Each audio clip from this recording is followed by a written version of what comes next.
Hello everyone, নিকিস daily স্টোরিতে সবাইকে স্বাগত। তোমরা সবাই কেমন আছো? আশা করি ভালো আছো। আবারও নতুন একটা ভিডিও নিয়ে চলে এসেছি। চলো আজকের ভিডিওটা বিকেল থেকেই শুরু করলাম। হ্যাঁ, হঠাৎ করেই আমার হাজব্যান্ড বলল যে ত্রিবেণী বাঁশবেড়িয়ায় হংসেশ্বরী মন্দির রয়েছে। তো সাডেন প্ল্যান হলো যে যাওয়া হবে। তো তাই ভাবলাম একটু তোমাদের সাথে ব্লগটা শেয়ার করি।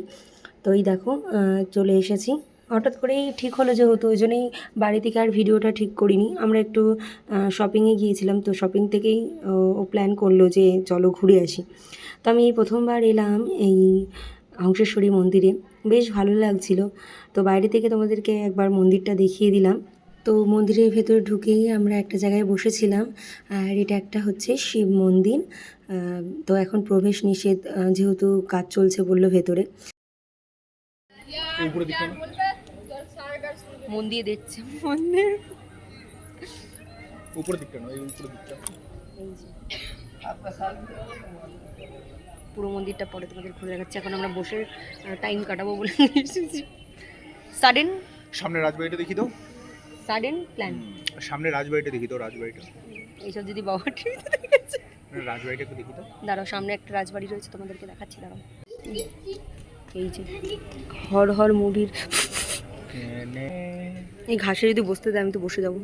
ওই যে রাজবাড়ির সামনে, এই যে রাজবাড়ির সামনে, আমি পরে তোমাদেরকে দেখাচ্ছি, যাওয়ার সময় দেখাবো, যাওয়ার সময়। আর এটা হলো ভোলেনাথের মন্দির। ভোলেনাথের মন্দির ঢুকতে দিচ্ছে না, ওই দেখুন লেখা আছে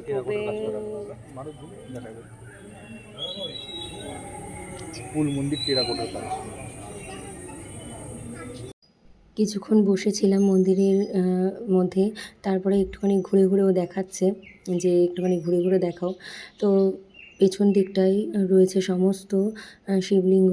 তো চলো তোমাদের সাথে একবার ঘুরে ঘুরে দেখিয়ে নিই।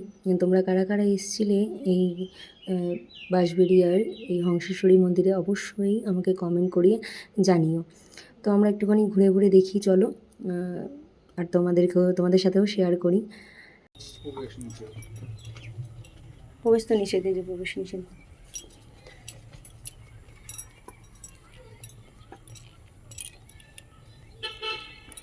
তুমি এদিকে আসোনি? না, যত কোণ আছে প্রত্যেক কোণে কোণে শিব ঠাকুর আছে। ওই যে কোণে দরজা বন্ধ রয়েছে। এইটা তো রয়েছে। এটা তো রয়েছে শিব ঠাকুর চারদিক দিয়ে কি প্রোটেক্টর।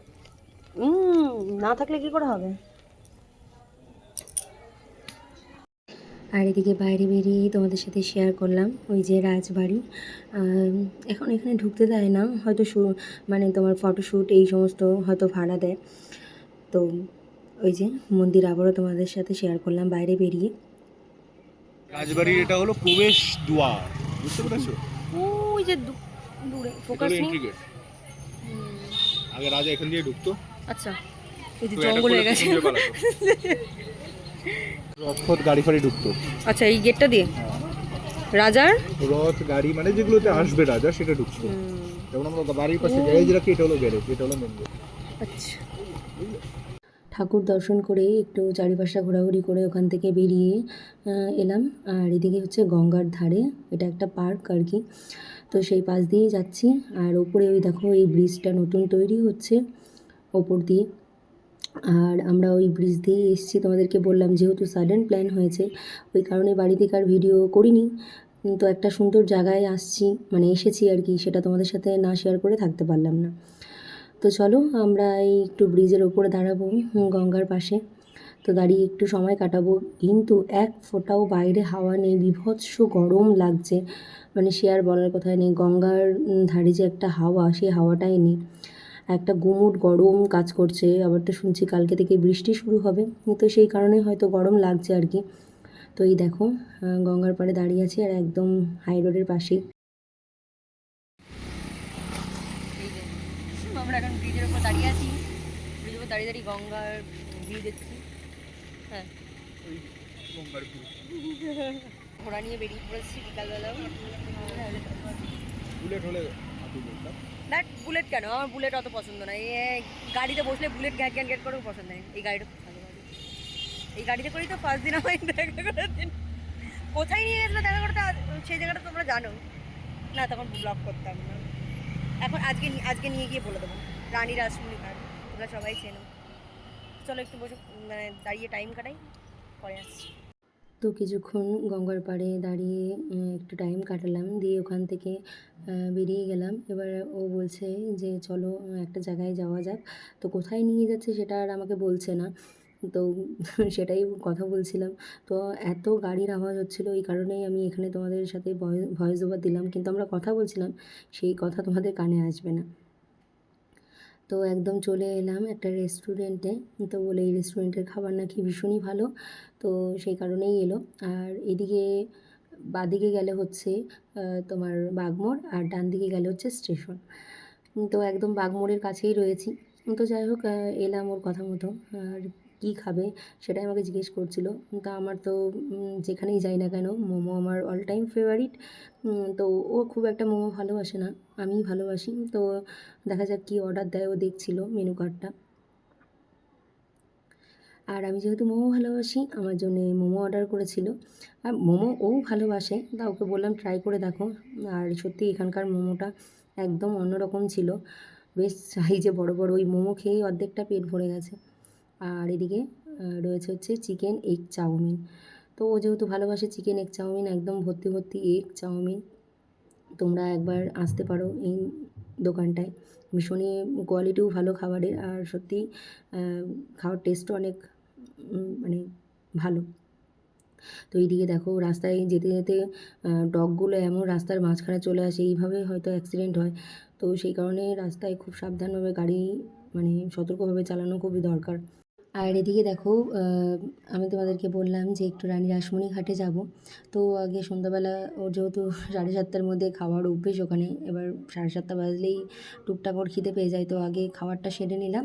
আর এদিকে দেখো যাচ্ছি ফুচকাপাড়ার মধ্যে দিয়ে। তোমরা কম বেশি এখন যেহেতু সোশ্যাল মিডিয়া সবাই মোটামুটি ঘাটাঘাটি করো, আর সবাই মোটামুটি জানো যে ফুচকাপাড়া থেকে রানী রাসমণি ঘাট যাওয়া যায়। তো এখন আমরা ফুচকাপাড়ায় রয়েছি, কিন্তু অর্ধেক দোকান দেখলাম বন্ধই রয়েছে, জানি না কী কারণ। তো কয়েকটা ফুচকার দোকান খোলা রয়েছে, আর যেহেতু আমরা খাওয়া দাওয়া করে এলাম, তো ও বলছিল যে তুমি তুমি তো ফুচকা খেতে ভালোবাসো, খাবে? আলাম না, যেহেতু ওই সমস্ত খাওয়া দাওয়া করেছি আর ফুচকা খেলে পরে আর দেখতে হবে না। এদিকে আমরা মাঠে এসে বসতেই দেখছি একটা ডগ, ও মাটি খুঁড়ছে। কারণটা বুঝতে পারলাম, তোমাদেরকে এইমাত্র বললাম যে বাইরের ওয়েদার ভীষণই খারাপ, এত গরম লাগছে, এত চারিদিকে বৃষ্টি হচ্ছে তাও গরম যাচ্ছে না। আর ওদিকে মাটি খুঁড়ে, ওই মাটি যেহেতু নিচটা ঠান্ডা থাকে, ও ওখানে বসবে। তাই রাসমণি ঘাট চলে এসেছি। আর ওই ঘাটে খুব গ্যাঞ্জাম বলে আমাদের ভালো লাগে না, আমরা এই মাঠের পাশে বসে আছি, স্টোরি লাগাতে ব্যস্ত। তো চলো একটু বসে বসে গল্প করি, তারপর বাড়ি যাওয়া যাক। বেশ সুন্দর হাওয়া দিচ্ছে এখানে। এদিকে যাওয়ার সময় দেখতে পেয়েছিলাম যে এখানে জিলেপি, তারপরে নিমকি, গজা, মালপোয়া সমস্ত কিছু বসেছিল, তখন আর নিইনি।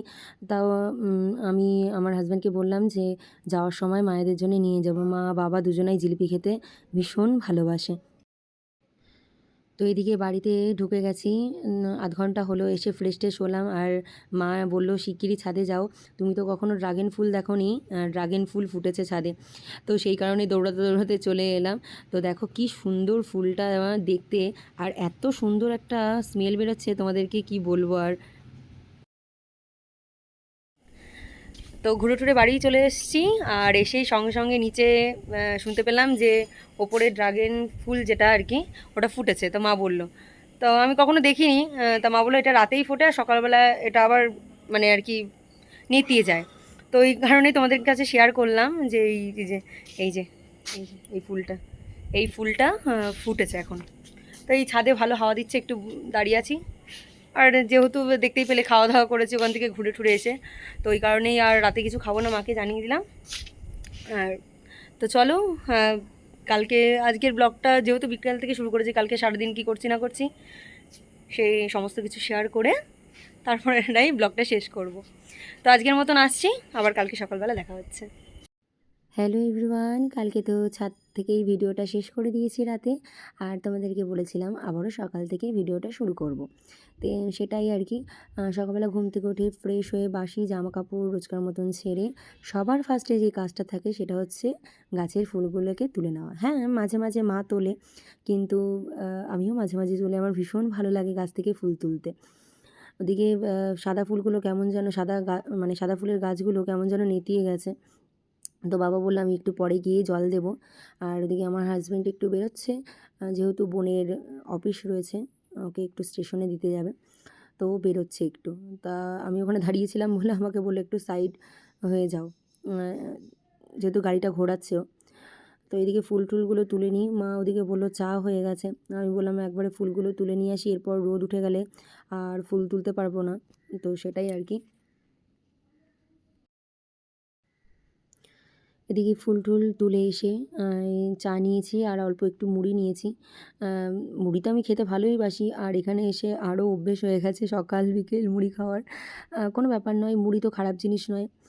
সকালবেলা খালি পেটে মুড়ি খেলে গ্যাস হয় না, এটাই আর কি। মুড়ি বলো চিড়ে বলো, বালিতে ভাজা যে চিড়ে, সেই চিড়েটা খেলে পরেও গ্যাস হয় না।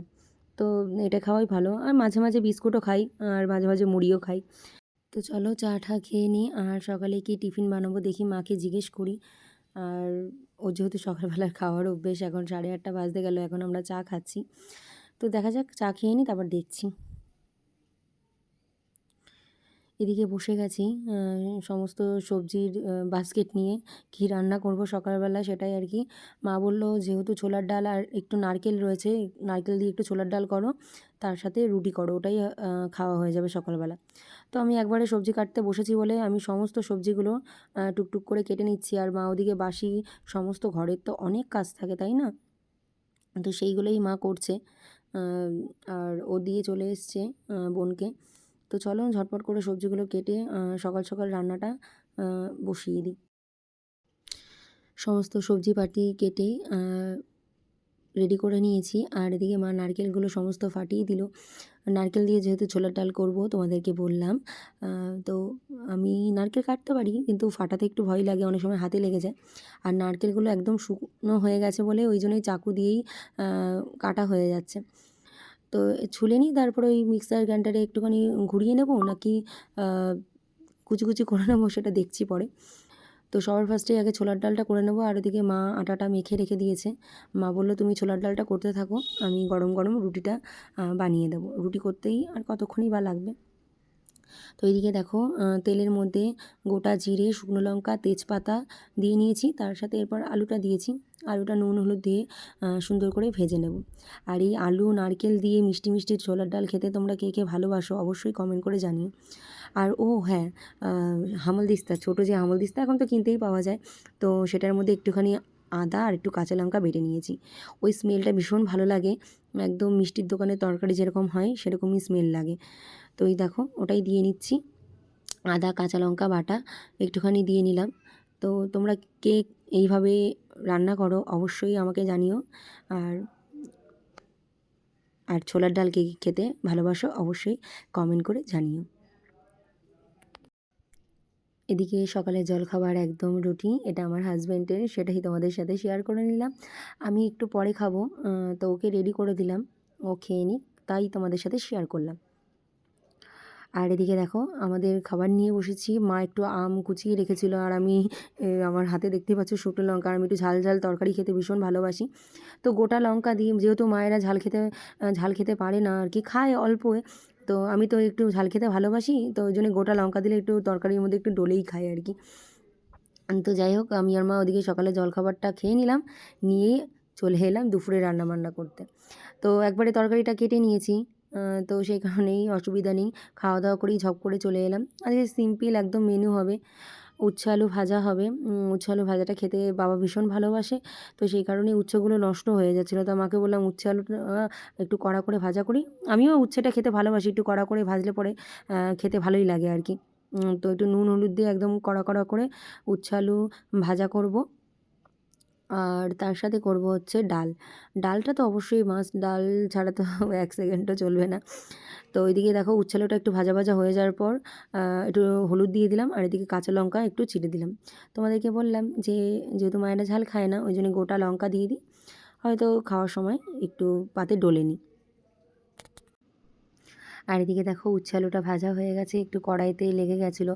লেগে যাওয়ার থেকে বড় কথা, কড়াইটা ভীষণ পাতলা, যে কোনো জিনিস ভাজলে পরেই কেমন যেন নিচে লেগে যায়। তো মা বলেছে একটু মোটা কড়াই দেখে নেবে, ওই মোটা কড়াই রয়েছে। তো এইদিকে তোমরা ভাবছো এটা কি, এটা হচ্ছে নোটে শাক। মা বলেছে যে একটু প্রেশার কুকারে দিয়ে করলে শাকটা একটু নরম হবে, তোমার টাইমও কম লাগবে আর কি। তো সেই ক্ষেত্রে একটুখানি রসুন থেতো করে নিয়েছিলাম, আর একটু কাঁচা লঙ্কা দিয়ে নোটে শাকটা যেটা সিটি মেরে রেখেছিলাম সেটা একটু ভাজা ভাজা করে নেব। এদিকে রান্না করতে করতে হঠাৎ করে আমার হাজব্যান্ড চিকেন নিয়ে চলে এলো, বলল একটু চিকেন কষা করো, হালকা পাতলা করে আলু দিয়ে ঝোল করো। আর ওদিকে দেখো ছোটো ছোটো মাংসের পিস করে নিয়ে এসছে, বিকেলবেলা চিলি চিকেন করতে হবে। তো কোনো ব্যাপার নয়, আমি যেহেতু রান্না করতে ভালোই বাসি, সেটা বড় কথা নয়। আর এবার ও তো ওখানে থাকে, ওখানে সেই ওদের যা রুলস, যা নিয়ম তাই তো হয় ওটাই। তো এখানে এলে একটু ভ্যারাইটিস রকম খাবার করে দিলে আমার ভীষণ ভালো লাগে। কেউ যদি খেতে ভালোবাসে, আমি সেই ক্ষেত্রে রান্না করতেও ভীষণ ভালোবাসি। তো যাই হোক, এদিকে মাংসটা পরিষ্কার করে ধুয়ে নিলাম। ওটা তো সলিড পিসটা পরিষ্কার করেই দিয়েছে দেখলাম। কিন্তু এই পিসগুলো একটুখানি নোংরা থাকলে আমার একদম ভালো লাগে না। তোমাদেরকে মানে এর আগেও বলেছি, মাংস ঠিকঠাক না ধুলে আমার একদম ভালো লাগে না। তো ওদিকে দেখো শাকটাও ভাজা ভাজা হচ্ছে, আর এদিকে আরেকটা কড়াইয়ের মধ্যে আমি আলু দিয়ে দিলাম, কারণ কতক্ষণ ধরে রান্না করবো একটা কড়াইয়ের মধ্যে, তাই না? তো একটু লবণ আর হলুদ দিয়ে আলুটা ভাজা ভাজা করে নিচ্ছি। তো ওদিকে শাকটাও প্রায় হয়ে গেছে, শাকটা নামিয়ে ভাবছি এইদিকে নিয়ে আসবো কড়াইটা, তার কারণ ওই খুব অসুবিধা হয় মানে ওই কোণার দিকে রান্না করতে। তো যাই হোক, শাকটা হয়ে গেছে, শাকটা এখনই নামিয়ে দেবো, নামিয়ে এদিকে কড়াইটা নিয়ে চলে আসবো। আর বড় গ্যাসে সত্যিই খুব তাড়াতাড়ি। এদিকে আলু ভাজা করে মশলার সাথে ভালো করে আলুটা একবারে কষিয়ে নিয়েছি। আমি আর আলুটা ভেজে তুলে রাখিনি, তাহলে আলুটা সিদ্ধও হয়ে যাবে খুব তাড়াতাড়ি। দিয়ে মশলা কষিয়ে আমি মাংসটা দিয়ে আরও একটু কিছুক্ষণ ভালো করে কষিয়ে এই যে গরম জলটা দিয়ে দিলাম। আর সত্যি কথা বলতে মাংসে গরম জল দিলে মাংসের টেস্টটা একদম অন্যরকম হয়ে যায়।